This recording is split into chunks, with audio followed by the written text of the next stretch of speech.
The morning sun cast long shadows across the cobblestones of Windsor Castle as William stood at the window of his private study. His hands trembled slightly as he held the letter that had arrived just an hour earlier. The royal seal felt heavier than usual, and the words inside seemed to blur together as he read them for the third time. Kate entered the room quietly, carrying 2 cups of tea on a silver tray. She had learned to read her husband's moods over the years, and today something felt different. The way his shoulders sagged, the distant look in his eyes, the unusual silence that had settled over him since breakfast. "The children are asking for you," she said softly, placing the tray on the mahogany desk. "George wants to show you his latest drawing, and Charlotte insists you promise to help her with her puzzle." William turned from the window, and Kate immediately noticed the redness around his eyes. In all their years together, through royal duties, public scrutiny, and personal challenges, she had rarely seen him look so vulnerable. "What is it?" she asked, moving closer to him. "What's happened?" William handed her the letter without speaking. As Kate read, her face grew pale. The words were formal, clinical even, but their meaning was devastating. The medical report detailed findings that would change everything they had planned, everything they had hoped for. The letter spoke of irregularities discovered during routine medical examinations, of further testing required, of uncertainty that hung over their family like a dark cloud. It wasn't a diagnosis, not yet, but it was enough to shatter the careful normalcy they had built around their lives. Kate set the letter down with shaking hands. "When do we need to go back to the hospital?" "Tomorrow morning," William replied, his voice barely above a whisper. "They want to run more tests, comprehensive ones." The weight of royal responsibility had always been something they shared. But this was different. This was personal, intimate, and terrifyingly real. Kate reached for William's hand, and he gripped hers tightly, as if anchoring himself to something solid in a world that suddenly felt unsteady. Outside, the grounds of Windsor were bustling with their usual activity. Gardeners tended to the immaculate lawns, security personnel made their rounds, and staff members went about their duties. None of them knew that inside the castle walls, 2 people were grappling with news that could change everything. "We can't tell the children yet," Kate said, though her voice wavered. "Not until we know more." William nodded, understanding the delicate balance they would need to maintain. George, at 10 years old, was already beginning to understand the weight of his future role. Charlotte, spirited and observant, noticed everything. And little Louis, still innocent in his 6-year-old world, deserved to remain protected from adult worries for as long as possible. The morning stretched on, and they found themselves moving through their scheduled activities like actors playing familiar roles. William met with his private secretary about upcoming engagements. Kate reviewed plans for a charity event she was hosting next month. But underneath the surface, they were both thinking about tomorrow, about the unknown that lay ahead. Lunch was served in the smaller dining room, the one the family preferred for casual meals. The children chattered about their morning lessons, their voices filling the space with normal, wonderful noise. George proudly displayed his drawing of a dragon, complete with intricate scales and fierce eyes. Charlotte demonstrated her progress on the 1,000-piece puzzle of Buckingham Palace that had been challenging her for weeks.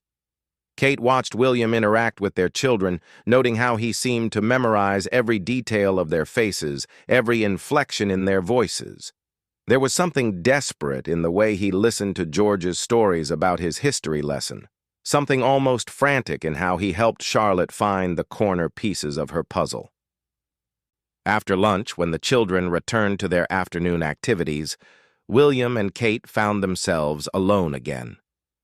They walked through the castle gardens, past the rose beds and ancient oak trees, seeking solace in the familiar beauty of their surroundings. "Do you remember when we first moved here?" Kate asked, pausing beside a bench they had sat on countless times before. You were so worried about the children adapting, about whether this place would feel like home to them." William smiled slightly, a real smile for the first time that day. "You told me that home isn't about the building, it's about the people inside it." "I still believe that," Kate said, sitting down on the bench. "Whatever happens tomorrow, whatever the tests show, we're still us. We're still a family." William sat beside her, and they remained quiet for several minutes, watching the afternoon light play across the castle walls. In the distance, they could hear the sound of Charlotte's laughter as she played with one of the castle's corgis. "I keep thinking about my mother," William said suddenly, "about how she handled difficult times, how she always seemed to find strength when we needed her to be strong." Kate took his hand again. "You have that same strength, William. I've seen it. The children have seen it. The whole country has seen it." As evening approached, they returned to the castle for dinner. The formal dining room felt too grand, too imposing for the mood they were in, so they ate in the kitchen instead, around the old wooden table that the staff usually used. It felt more human, more grounded. The children sensed the shift in their parents' energy, though they couldn't identify what had changed. George asked fewer questions than usual. Charlotte sat closer to Kate during story time. Louis climbed into William's lap without being invited and stayed there longer than normal. Bedtime routines took on extra significance that night. William read to each child individually, savoring the ritual that had become such an important part of their family life. Kate tucked them in with extra care, smoothing blankets and adjusting pillows with the attention of someone who understood how precious these ordinary moments could be. When the children were finally asleep, William and Kate returned to their own bedroom. The space felt different somehow, charged with unspoken fears and uncertain tomorrows. Kate sat at her dressing table, removing the simple jewelry she had worn that day, while William stood by the window again, looking out at the night sky. "I'm scared," Kate admitted quietly, her voice barely audible in the large room. William turned to her, seeing his own fears reflected in her eyes. "So am I." They had been through challenges before. The intense scrutiny of their courtship, the pressures of royal life, the constant balance between public duty and private happiness. But this felt different, more fundamental, more threatening to the core of who they were as a family. Kate joined William at the window, and they stood together looking out at the darkness. Somewhere in London, newspaper editors were planning tomorrow's headlines, unaware that the story they really wanted was unfolding behind castle walls. Television producers were scheduling their morning programming, not knowing that their lead story might be developing in the silence of a royal bedroom. "Whatever happens tomorrow," Kate said, "we face it together." William nodded, pulling her closer. "Together," he agreed. They stayed at the window for a long time, two people in love, in fear, and in hope, watching the world sleep while they prepared to face whatever dawn would bring. In a few hours, they would drive to London, walk through hospital corridors, and wait for results that could change everything. But for now, they had this moment, this quiet hour, when they were simply William and Kate, husband and wife, finding strength in each other's presence as they had done so many times before. The castle around them held centuries of history, stories of triumph and tragedy, of royal families who had faced their own impossible moments. Tomorrow would bring answers, one way or another. Tonight brought them the chance to hold on to each other and remember that some things, the most important things, remain constant, even when everything else feels uncertain. The drive to London felt endless, though it took only the usual hour. William sat in the back seat of the unmarked car, watching familiar countryside roll past the tinted windows. Kate beside him clutched a small leather journal, the one she always carried to important appointments. Neither of them spoke much during the journey, Their driver, Matthews, had been with the family for 8 years. He knew when to make conversation and when to respect silence. Today was definitely a silence day. The only sounds in the car were the quiet hum of the engine and the occasional rustle of Kate's jacket as she shifted in her seat. The private entrance to the hospital was discreet, designed for exactly these kinds of visits. No photographers waited outside, no crowds of well-wishers held signs. Just a simple door, 2 security guards, and a corridor that led away from public view. Dr. Richardson met them personally, something that both reassured and worried Kate.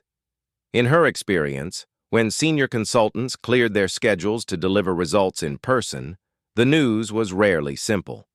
He was a man in his 50s, with kind eyes behind wire-rimmed glasses and the steady presence of someone who had delivered both wonderful and terrible news many times before. "Your Royal Highnesses," he said, extending his hand to each of them in turn. "Thank you for coming in so promptly. I know this isn't easy." The consultation room was comfortable but clinical, with pale blue walls and 2 windows that looked out onto a small garden. Kate noted the fresh flowers on the side table, the careful arrangement of chairs that allowed for privacy and dignity. Someone had thought about how to make difficult conversations slightly easier. William took Kate's hand as they sat down, their fingers intertwining naturally. Dr. Richardson pulled up their file on his computer, and the soft clicking of keys seemed unnaturally loud in the quiet room. "I want to start by saying that we have been very thorough," Dr. Richardson began, turning his screen so they could see the test results if they wanted to. "The initial concerns that brought us to this point were valid, and I'm glad we pursued them." Kate felt her breath catch. William's grip on her hand tightened. "The good news," Dr. Richardson continued, "is that what we found is treatable. Very treatable. The irregular results that caused alarm yesterday have a clear explanation, and while the situation requires attention, it's not the worst-case scenario we were preparing for." Kate felt tears spring to her eyes, though she wasn't sure if they were from relief or residual fear. William leaned forward in his chair, his entire body focused on the doctor's words. "However," Dr. Richardson said gently, "the treatment will require some significant adjustments to your daily life, particularly over the next several months. We're looking at a series of procedures, some medication, and a recovery period that will need to be carefully managed." The next hour passed in a blur of medical terminology, treatment timelines, and practical considerations. Kate took notes in her journal, her handwriting becoming smaller and more precise as she concentrated on capturing every important detail. William asked the kinds of questions that revealed both his intelligence and his deep concern for Kate's well-being. Dr. Richardson was patient with their questions, thorough in his explanations, and honest about what lay ahead. The treatment would be successful, he assured them, but it wouldn't be easy. There would be days when Kate felt unwell, times when public appearances would be impossible, and a period when their normal family routines would need to change. "The most important thing," Dr. Richardson said as their consultation drew to a close, "is that you don't face this alone. We have an excellent support team, and I understand you have strong family support as well." As they left the hospital, Kate felt as though she was seeing the world through different eyes. The same London streets looked different somehow, more precious and more fragile. William guided her gently to the car, his hand steady on her back. The drive back to Windsor was quiet again, but it was a different kind of silence. This time they were processing information rather than dreading it. Kate made additional notes in her journal, jotting down questions that had occurred to her after they left the doctor's office. "We need to tell the children," she said eventually. "Yes," William agreed, "but carefully. In a way they can understand without being frightened." Kate nodded. George was old enough to grasp the basics of medical treatment, but young enough to worry unnecessarily if they weren't careful with their explanation. Charlotte would ask detailed questions and want to help in whatever way she could. Louis would probably be most affected by changes to their usual routine. Back at Windsor, they found the children in the nursery with their governess, working on various afternoon activities. George was reading a book about ancient Egypt, completely absorbed in descriptions of pyramid construction. Charlotte was painting a watercolor landscape, her tongue poking out slightly as she concentrated on getting the clouds just right. Louis was building an elaborate castle with his wooden blocks, making sound effects for imaginary battles. "Mummy! Daddy!" Charlotte called out when she saw them, immediately abandoning her painting. "Look what I made!" Kate admired the watercolor with genuine enthusiasm, noting how Charlotte had mixed blues and whites to create realistic-looking clouds. William examined George's book, asking thoughtful questions about Egyptian engineering that pleased his son enormously. They spent the afternoon being deliberately present with the children, playing games, helping with projects, and simply enjoying the normal chaos of family life. But underneath the surface, both William and Kate were thinking about how to have the conversation they needed to have. After dinner, they gathered the children in the smaller sitting room, the one with the comfortable sofas and the fireplace that made everything feel more intimate. William built a small fire, even though the evening wasn't particularly cold, because the sound and sight of it made difficult conversations easier somehow. "We have something we need to talk to you about," Kate began, settling onto the sofa with Louis cuddled against her side. "Mummy went to see a special doctor today, and we learned some things that will mean changes for our family over the next few months." George immediately looked worried. Charlotte set down the puzzle piece she had been holding. Louis looked up at Kate with wide eyes. "Is Mummy sick?" George asked directly. "Not sick, exactly," William said, choosing his words carefully. "But Mummy's body needs some special help from doctors to make sure everything works properly. The doctors are very smart, and they know exactly how to help." "Will you have to go to the hospital?" Charlotte wanted to know. "Sometimes," Kate admitted, "but most of the treatment will happen here, or in London, and I'll always come home the same day when possible." Louis looked confused. "What's treatment?" Kate smoothed his hair gently. "It's like when you hurt your knee and we put medicine on it to make it better. Except instead of medicine on the outside, these medicines go inside to help my body fix something that isn't working quite right." The children asked questions, some practical, some emotional, all completely normal for their ages. George wanted to know if Kate would lose her hair like his friend's grandmother had during her treatment. Charlotte asked if this meant fewer public engagements. Louis wondered if he would still be able to cuddle with Mummy during story time. William and Kate answered as honestly as they could while maintaining appropriate boundaries. Yes, Kate might feel tired sometimes and need extra rest. No, it wasn't contagious or hereditary. Yes, their family schedule would need to be more flexible than usual. "The most important thing," Kate told them, "is that we love each other, and we'll get through this together as a family. Some days might be different than normal, but we'll still be us." After the children were in bed, William and Kate sat by the dying fire, planning the next steps. They would need to inform the palace press office, prepare statements for the media, and coordinate with medical staff about managing public appearances during treatment. "I keep thinking about what the children will remember about this time," Kate said, watching the last flames flicker in the fireplace. "They'll remember that we were honest with them," William replied, "and that we faced it together." Kate nodded, but she couldn't shake the feeling that their lives had just divided into before and after this day. Before, when their biggest concerns were royal duties and children's schedules and normal family challenges. After, when medical appointments and treatment timelines would shape their decisions. "The hardest part," she said quietly, "will be the public attention. Once this becomes news, everything we do will be analyzed, interpreted, turned into headlines." William understood exactly what she meant. Their private struggle would become public property. their medical journey transformed into a story for millions of strangers to follow, discuss, and judge. "We control how much we share," he reminded her. "We decide what the public needs to know and what stays private." Kate knew he was right, but she also knew that once the news broke, their lives would change in ways they couldn't predict or control. Well-meaning people would offer advice.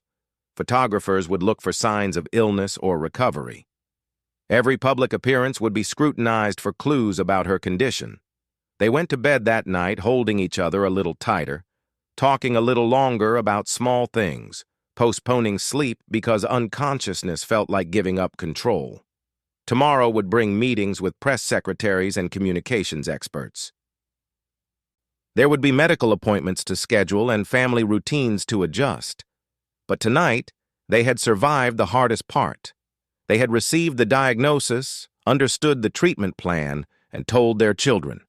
They had faced the unknown together and found that their love, their partnership, and their family were strong enough to weather whatever came next.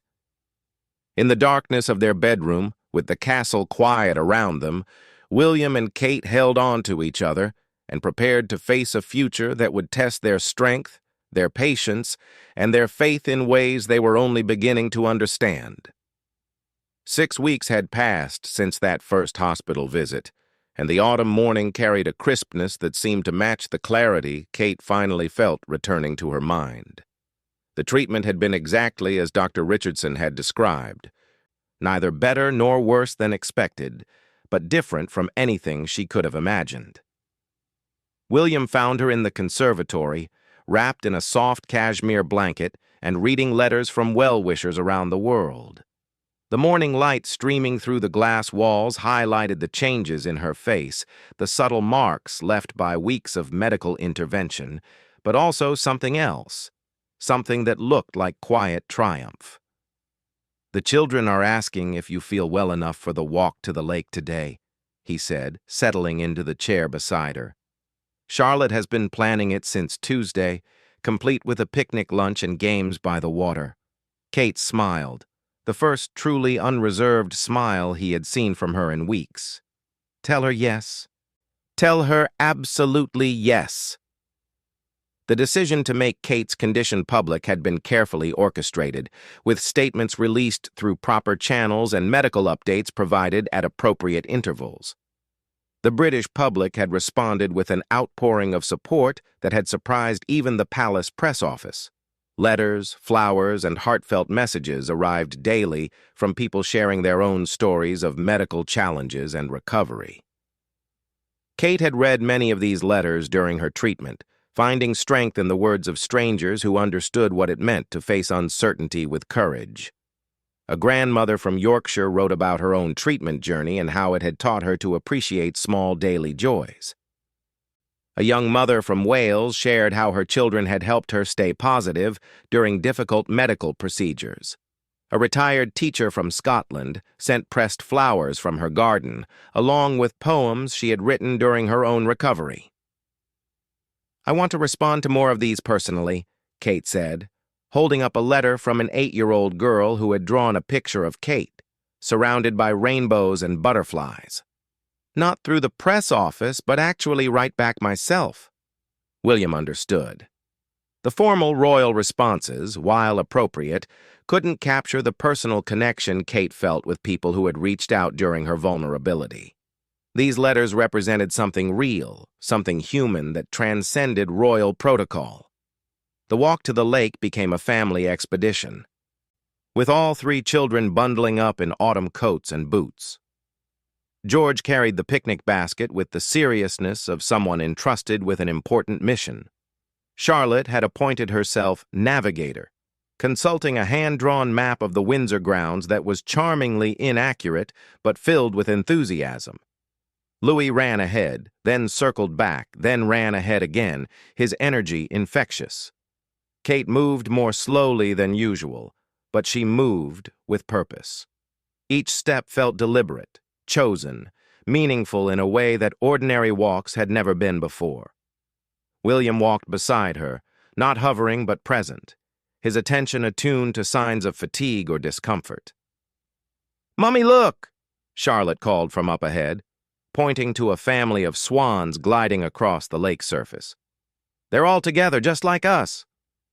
The observation was simple, but it hit Kate with unexpected emotional force. Just like us. A family intact, moving forward together despite everything that had tried to separate them. They spread blankets by the water's edge, and Kate supervised the unpacking of sandwiches, fruit, and thermoses of hot chocolate, while William helped Louis skip stones across the lake surface. George read aloud from a book about British wildlife, identifying the different birds they could see around the water. "Will you tell us about the hospital now?" Charlotte asked suddenly, settling beside Kate on the blanket. "I mean, what it was really like?" Kate considered the question carefully. Over the weeks of treatment, she had shared age-appropriate information with the children about her appointments and procedures, but Charlotte was asking for something deeper, more personal. "It was scary sometimes," Kate said honestly. "Even for grown-ups, hospitals can be scary places. But the doctors and nurses were very kind, and Daddy was always there with me." "Did it hurt?" George wanted to know. "Sometimes," Kate admitted. "But the hurt was temporary, and the treatment was helping me get better, so it felt worth it." Louis climbed into her lap, and Kate wrapped her arms around him, breathing in the scent of his hair and feeling the solid warmth of his small body against hers. These moments, she had learned, were not guaranteed. They were gifts to be fully experienced and deeply appreciated. "The hardest part," she continued, "wasn't the medical stuff. It was worrying about all of you, wondering if you were scared or confused or feeling left out when I had to rest or miss activities." "We weren't scared," Charlotte said firmly. "Well, maybe a little scared. But Daddy explained everything, and we knew you were getting better." William joined them on the blankets, and they spent the next hour simply being a family by the lake. They played word games, shared stories, and watched clouds drift across the autumn sky. Kate felt herself relaxing in ways that had seemed impossible just weeks earlier. As afternoon faded toward evening, they packed up their picnic and began the walk back to the castle. The children ran ahead again, their voices echoing across the grounds as they chased falling leaves and invented new games. "I want to do more," Kate said to William as they watched their children play. "Not just return to the way things were before, but do more. Use this experience to help other families going through similar challenges." William nodded, understanding immediately what she meant. Kate had always been drawn to causes that helped children and families, but her recent experience had given her insights that could be valuable to others facing medical uncertainties. "There are so many families who don't have the support we had," she continued, "who can't afford the best medical care, or who don't have people to help with childcare during treatment, or who face these challenges completely alone." "What are you thinking?" William asked. Kate was quiet for several minutes, formulating ideas that had been growing in her mind during the long hours of treatment and recovery. "I'm thinking about a foundation, or maybe expanding one of our existing charities, something that provides practical support to families dealing with medical challenges, not just funding for treatment, but help with all the other things that make difficult times harder." They spent the evening discussing possibilities, sketching out ideas for how royal influence and resources could be directed toward supporting families in medical crises. Kate pulled out notebooks and began making lists of potential partners, existing organizations that were already doing good work, ways that the royal platform could amplify important voices and stories. The children, exhausted from their day outdoors, went to bed early and without their usual protests. Kate tucked each of them in personally, a ritual that had taken on new significance during her treatment, when she had sometimes been too tired or unwell to do it herself. "Mummy," George said as she adjusted his blankets, "I'm glad you're feeling better." "So am I, sweetheart," Kate replied, kissing his forehead. So am I. Later that evening, William found Kate in their bedroom, writing in her journal by the light of the bedside lamp. She had kept a detailed record throughout her treatment, documenting not just medical appointments and procedures, but her emotional journey, her fears, her discoveries about strength she hadn't known she possessed. "Writing to yourself?" he asked, settling beside her on the bed. "Writing to other women who might go through something similar," Kate said, showing him pages filled with her careful handwriting. "I want to share what I've learned, what helped, what didn't help, what I wish I had known at the beginning." William read over her shoulder, seeing insights about managing family life during medical treatment, about finding joy in small moments, about accepting help when it was offered. Kate had written about the importance of honesty with children, about the value of routine when everything else felt uncertain, about the surprising strength that could be found in vulnerability. "This could help so many people," William said. Kate closed the journal and set it aside. "I hope so. I hope something good can come from all of this." They turned off the lights and settled into bed, and Kate felt something she hadn't experienced in weeks, a sense of completion, of having survived something difficult and emerged not just intact, but somehow stronger. Outside their window, the grounds of Windsor Castle were quiet under the star-filled sky. Somewhere in the distance, a night bird called to its mate, a sound that spoke of continuity, of life persisting through all kinds of weather and seasons. "Thank you," Kate said quietly in the darkness. "For what?" William asked. "For being exactly what I needed, every single day. For not trying to fix everything or make it easier, but just for being there, being steady, being you." William pulled her closer, and Kate felt the absolute rightness of being exactly where she was, with exactly the people who mattered most, having survived exactly what they needed to survive to become who they were meant to be. The world had indeed watched in silence as they navigated their private crisis. Millions of people had followed their story from a respectful distance, offering prayers and support and hope. But the real story had unfolded in quiet moments like this, in hospital corridors and family conversations, in tears shed and strength discovered, in the daily choice to face uncertainty together. In 6 months, Kate would launch her new initiative supporting families in medical crisis, drawing on her own experience to create something meaningful and lasting. The children would remember this time not as a period when Mummy was sick, but as a time when their family proved its strength and love. But tonight, it was enough to have survived, to be together, to feel hope, returning like warmth after a long winter. Kate closed her eyes and allowed herself to imagine all the good days ahead, all the ordinary miracles waiting to be experienced by a family that had learned not to take any of them for granted.